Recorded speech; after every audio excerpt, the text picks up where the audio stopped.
안녕하세요. 토요미스테리 디바달리아입니다.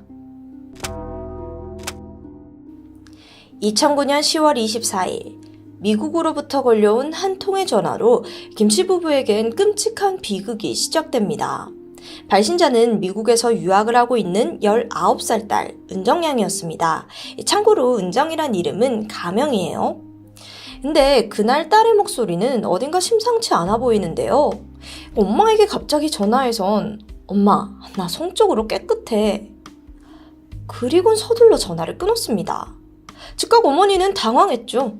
다시 딸에게 연락해서 자초지종을 물으려고 했지만 더 이상의 연락은 닿질 않았는데요. 걱정을 하던 부모는 은정이가 지내고 있는 홈스테이 가족에게 연락을 취했는데 그들에게 돌아온 대답은 완전히 예상 밖이었습니다. 지금 은정이가 우울증을 앓고 있는데 부모와의 통화로 증상이 더욱더 악화되는 듯 하니 더 이상 딸과 연락을 하지 말아달라는 겁니다.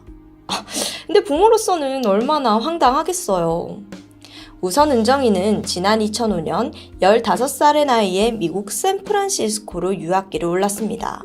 그녀의 아버지 김 씨는 한국에서 대안학교 교장이자 수학 선생님이었고 어머니 역시 같은 곳에서 영어를 가르쳤습니다. 부부에겐 두 딸이 있었는데 그중 첫째가 은정입니다. 아버지가 운영하는 학교에 다니던 중 영어 과외 선생님의 추천으로 미국 유학길에 올랐죠. 미국에 도착해서 처음 만난 홈스테이 가정은 중국인 부부였습니다. 아이는 잘 적응했고 애나라는 새로운 미국 이름도 생겼죠. 그런데 3년 후 은정이의 친한 지인이 갑작스럽게 죽음을 맞는 안타까운 일이 벌어졌습니다. 이 충격으로 인해 은정이는 수면 부족에 시달렸고 담당 의사는 충분한 휴식을 취해야 한다고 이야기를 하죠. 결국 은정이는 가족과의 시간이 필요하다고 판단했고 잠시 한국에 돌아가서 8개월간 휴식을 취하게 됩니다. 이후 은정이가 조금씩 안정되는 듯 하자 그녀는 다시 미국으로 복귀 준비를 했는데요. 이 당시 대입 준비를 해야 할 아주 중요한 시기였기 때문에 부모는 환경이 깨끗한지 교통이 좋은지 등 아주 신중하게 고민을 하던 차. 때마침 은정이의 한 미국인 친구 가족이 홈스테이를 먼저 제안했습니다.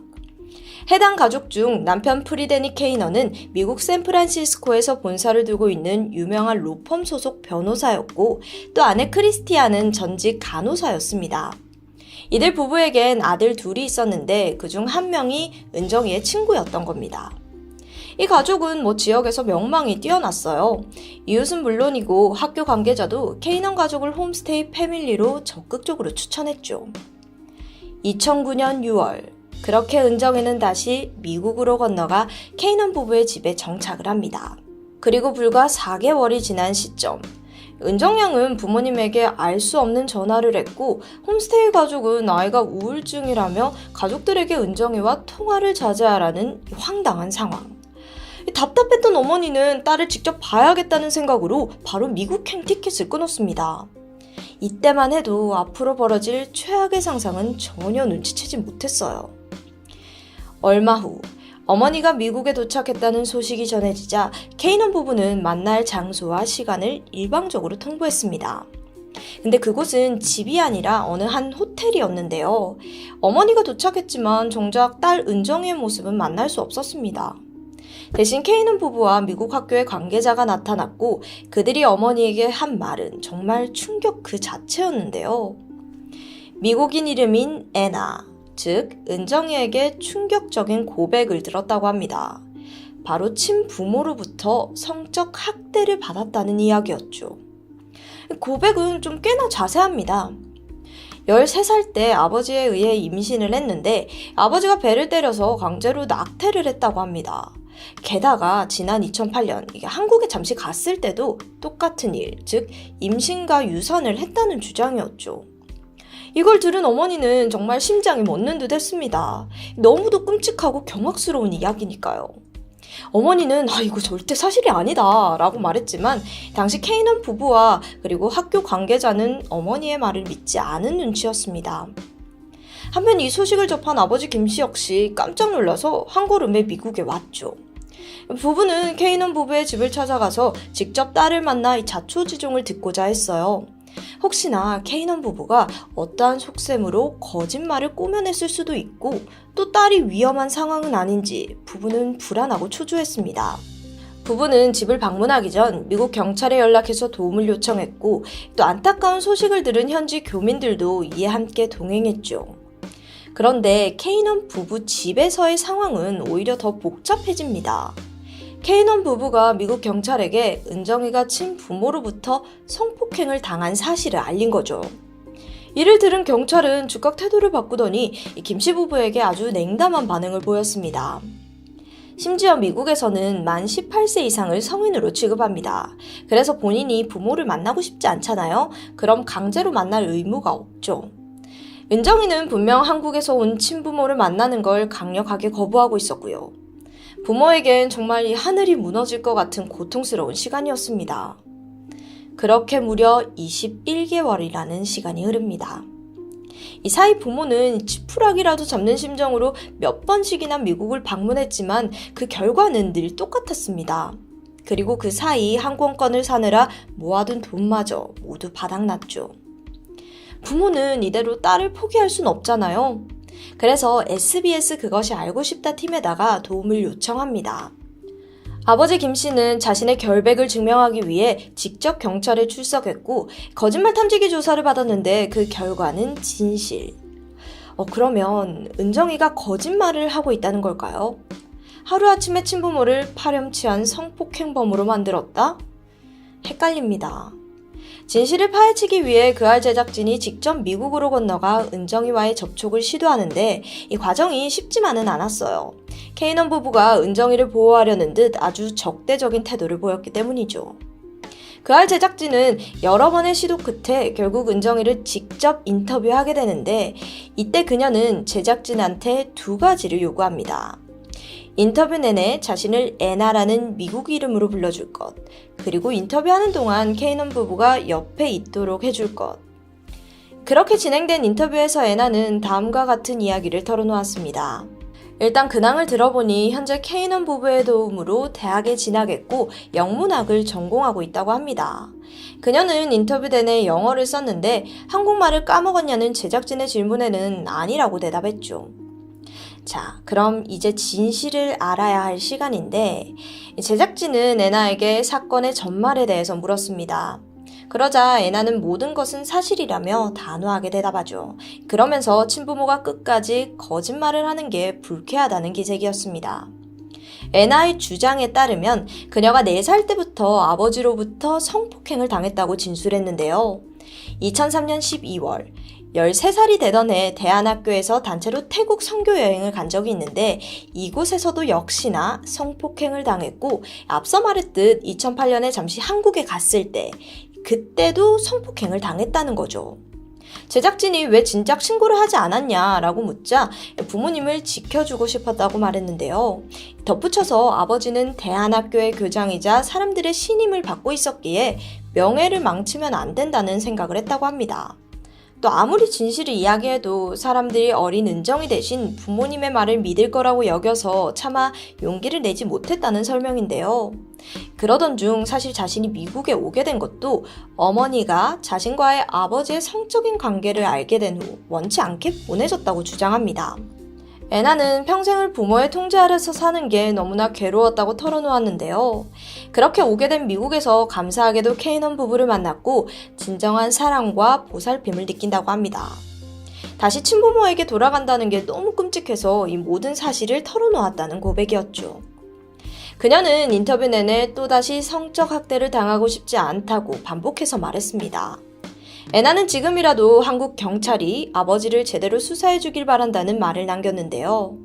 근데 이게 정말 사실이라면 너무도 끔찍하죠. 인터뷰 내내 제작진조차도 무척이나 헷갈렸을 겁니다.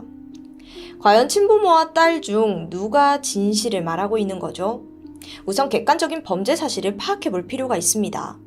한국에서는 아버지 김 씨에 대한 경찰 조사가 진행돼요. 김 씨는 자신의 결백을 증명하기 위해 2003년 태국 선교여행 비디오를 증거로 제출합니다. 그 안에서 은정이는 너무도 해맑게 웃고 떠들고 놀고 있었어요. 당시 함께했던 인솔교사 역시 그 안에서 성폭행이 벌어진다는 건 거의 불가능에 가깝다고 증언했는데요. 왜냐하면 이 센터 자체가 개방된 공간이기도 했고 서로의 소리까지 다 들릴 정도로 방음이 취약했기 때문입니다. 그럼 다음으로 은정씨가 잠시 한국에 왔던 2008년과 2009년 사이, 아버지에 의해 임신과 낙태를 했다고 주장한 바가 있었죠. 그녀가 말한 성폭행 날짜는 2008년 12월 31일, 낙태를 당한 날은 2009년 3월 18일이라며 아주 구체적인 시기를 제시했습니다. 근데 캘린더를 살펴보니까 2008년 12월 31일은 아버지가 학교에서 행사가 있어서 하루 종일 외부에 머무르고 있었어요. 2009년 3월 18일, 은정씨가 낙태를 주장하던 그 시간도 마찬가지였고요. 이 카드 사용 내역을 통해 아버지는 회식을 하고 있었던 사실이 드러났습니다. 즉, 범행의 시간적, 공간적 정황들이 모두 불일치하고 있는데요. 게다가 은정씨가 직접 언급한 낙태 방법도 좀 납득하기가 어려워요. 차 안에서 아버지가 직접 수술을 했다고 진술을 했는데 아버지가 의료인도 아닌데 마취도 없이 그것도 차 안에서 할 수 있는 수술이라고는 좀 보기 힘들죠. 전문가들 역시 그건 불가능한 이야기라는 의견이 대부분이었고 결국 남은 건 이 딸의 일방적인 주장뿐입니다. 경찰 조사를 마친 김 씨는 최종적으로 무혐의 처분을 받았습니다. 그러면 지금 거짓말을 하고 있는 사람은 은정 씨라는 건데 도대체 이유가 뭘까요? 그녀는 이미 미국에서 자신의 성까지 바꾸고 살아가고 있습니다. 애나 크리스티엔, 케이넌 부부 중 아내의 성을 따른 건데요. 지금은 폐쇄되었지만 과거 은정 씨는 블로그를 운영했었는데 게시글에는 케이넌 가정에 대한 온갖 찬양과 칭찬글이 가득했습니다. 자, 그럼 여기서 케이넌 부부가 그녀를 조종하고 있는 건 아닐지 의문이 들죠. 하지만 그알 제작진의 취재에 따르면 이 가능성은 희박해 보입니다. 사실 케이넌 부부가 애나를 알게 된 것은 이 집의 둘째 아들이 애나와 같은 학교 친구였습니다. 그러다가 애나가 갑작스럽게 한국에 가게 된 걸 알게 됐고 걱정스러운 마음에 메일로 연락을 주고받다가 인연이 시작된 거죠. 그렇게 친분이 쌓이면서 애나에게 먼저 홈스테이를 제안했던 거고요. 그들이 함께 지낸 지 한 달 만에 애나는 조심스레 숨겨온 자신의 비밀을 털어놓았다고 합니다. 케이넌 부부 중 남편은 변호사잖아요. 즉각 아이를 보호해야겠다는 생각이 들었고 당장 학교에 이 사실을 알렸습니다. 즉, 애나가 부모를 만나고 싶어 하지 않는 것은 전적으로 그녀의 뜻이라는 거죠. 이 과정에서 케이넌 부부의 강요는 전혀 없었다고 주장했습니다. 당시 제작진은 조심스럽게 애나의 말이 거짓말일 가능성을 비추어 보았죠. 그런데 애나의 진술이 만약 허술했다면 그걸 가장 먼저 알아차릴 수 있는 사람도 케이넌 부부가 아니었을까요? 남편은 변호사, 아내는 전직 간호사로서 두 사람 다 고학력자니까요. 하지만 애나의 증언은 언제나 일관되었다고 합니다. 모두 구체적이고도 같은 진술이었죠. 사실 케이넌 부부야말로 애나의 일이 알려진 후 곤혹을 치른 당사자들인데 우선 친부모가 그들을 신고하면서 경찰이 불시에 집을 수색한 적도 한두 번이 아니었어요. 결론적으로 경찰은 애나의 안전에 어떠한 문제도 없다고 판단했죠. 생각해보세요. 케이넌 부부 입장에서는 홈스테이를 하는 아이가 어느 날 갑자기 사실 부모님에게 성폭행을 당했다라고 호소한다면 모른 척하기가 쉽지 않았을 것 같습니다. 결국 해당 방송은 그렇게 찝찝함을 안기고 마무리가 되었는데요. 현재는 출연자 중 누군가의 요청으로 그 방송은 다시 보기가 중단되어 있습니다. 시청자들의 입장에서 좀 더 추측을 해보자면 만약 은정씨, 그러니까 애나가 거짓말을 하고 있다면 그 이유는 뭐라고 생각하세요? 당시 네티즌들 사이에서 은정씨의 친부모가 딸을 심하게 억압하면서 키웠을 거라는 의견이 등장했습니다. 그 이유가 딸의 인터뷰를 본 아버지의 반응 때문이었는데 그는 다리를 꼬고 앉은 은정씨를 보면서 저렇게 앉는 애가 아니다 라는 지적을 하면서부터입니다. 사실 성인이 다 된 딸의 자세를 지적하는 건 좀 낯설죠? 딸을 못 보는 사이 이민국에서는 부모에게 수차례 딸의 안전을 확인해 주었습니다. 하지만 그럼에도 부모의 애타는 심정이 이해가 안 되는 건 아닙니다. 그런데 이제 은정씨가 다녔던 대안학교 선생님이 의미심장한 진술을 남겼는데요. 그녀가 어릴 때부터 교장 선생님의 딸이라는 이유로 왕따를 당했고 그래서 외로운 유년기를 보냈다는 거죠. 아버지가 운영하는 대안학교에는 기존 학교에서 문제를 많이 일으킨 학생들이 모이는 곳이었다고 해요. 그곳에서 은정 씨의 생활은 그리 순탄하지 않았던 것 같은데 특히나 대안학교라는 특성상 어릴 때부터 원치 않은 공동체 생활을 해야만 했습니다. 반대로 미국에 와서 케이넌 부부와 살아보니 훨씬 더 자유로움을 느끼고 그 삶이 굉장히 만족스러웠을 수 있습니다. 그러다 보니 이 삶을 쭉 유지하고 싶다는 집착이 생겨난 게 아닐까요? 그래서 한국으로 돌아가지 않기 위해 친부모로부터 성적 학대라는 거짓 폭로를 했을 가능성도 있습니다. 근데 그러고 보니 이 답답한 진실 게임을 끝낼 수 있는 방법이 있어 보입니다. 은정 씨가 의료 기록을 통해 자신의 신체적인 피해를 증명하는 거죠. 하지만 그녀는 미국에서 산부인과 검진을 받을 의무가 없다고 합니다. 특히나 미국에선 개인 의료 정보 같은 프라이버시가 매우 중요하게 여겨지기에 그 누구도 검진 기록을 강요할 수도 볼 수도 없죠.